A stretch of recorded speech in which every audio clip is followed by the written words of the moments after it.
Hello and welcome to what I guess is the first devlog of what I guess I would best describe as, my devlog for Blooming Blossoms, the full version hack of Blossoming Buds.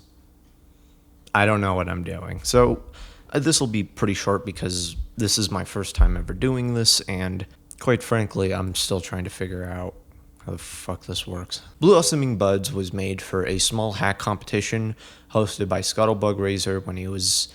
People liked Blossoming Buds a lot and they wanted a full version, but at the time I made it, I think I was kind of in a slump because I was busy with work, I was preparing for college, and that was around the time my life started to fall apart. And that did happen. Just to skip a few though, I always didn't know what to do with it because even for a Zetar Attack 2 wannabe, it wasn't necessarily that I didn't know how to approach it, but I didn't really want only 5 worlds like in Zetar Attack 2. I wanted a lot, and with a bit of tittering and all that, I eventually figured out what I wanted to do. And currently I have all with the exception of 5 level models done. And those 5 levels are for the after game stuff, so I'm not as worried about them. You can see this one on the screen. This is for the castle in World 7. And if you're wondering how I'm getting these worlds, so there's about 11 worlds. Each of them have 4 levels, and then the castle levels are their own separate levels, but they don't have 4 levels because I'm not that crazy yet. The way the hack format works is there are each world of the 8 main ones have 4 levels, sub areas in them that count as their own world. And then you have World 9, which is the bonus level, World 10 and 11 are warp zones, and then the castle levels. Which, yes, all of those are done. The shortcut levels are done, the castle levels are all done. It's just the bonus levels and a few hub worlds and the tutorial, which will be its own star. This hack is shaking up to have at least 100 stars, which wasn't the intention, but I'm fine with it because I've been kind of, in my Uranium video, I was kind of talking out of my ass, even though it was a remake hack, basically.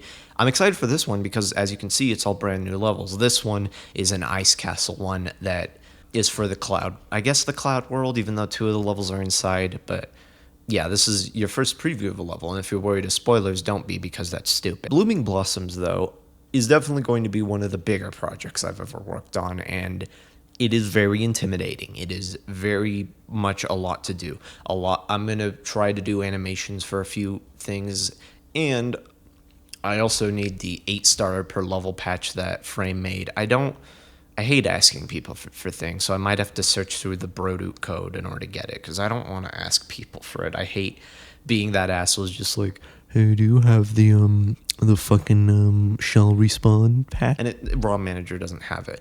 And if you're wondering why I haven't used decomp yet, I only recently set it up, and I very quickly realized, how the fuck do I use this? It is so much more. People claim it's easy to learn, but it's easy to learn if you know programming, which I don't. So I'm going to have to learn C#, I think it is, either C or C#. I'll probably just learn both for the fuck of it. And I got to figure out how to actually make the damn thing, because FAST64 is not that intuitive. You basically got to use an actual programming code shit, and I'm just not built for that.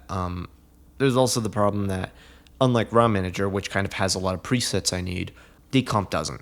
There is an Ultra Mario 64 for that, but even then, it's not like that's really what I specifically need. I don't just need, the Primo with the puppy cam and all that. There's a lot of patches I use in my hacks. There's a style I have, and I'd quite like those to be in there, but regardless, that is why I'm using ROM Manager, and although there are some hiccups in there, I'm pretty sure I could do it. I've done it before. My main goal for this hack, aside from being a linear stage-by-stage thing, even though I don't like levels that are typically linear, I like exploring, but I felt with this hack I might as well do something different. And the way I wanted it was that I wanted it to be where every level isn't just its own challenge, it's a slightly different challenge. And I've been going through the levels, and they're definitely some of my best work. And what I wanted was for it to be you could go from the very beginning of the hack all the way to the end in one fell swoop with no stops. I wanted it to be kind of a non-stop friendly hack, or a hack where you don't have to worry about dying, since that sends you back to just the beginning of the level, because the alternative is breaking everything, and I don't really want to break it with the way I've had to make this hack.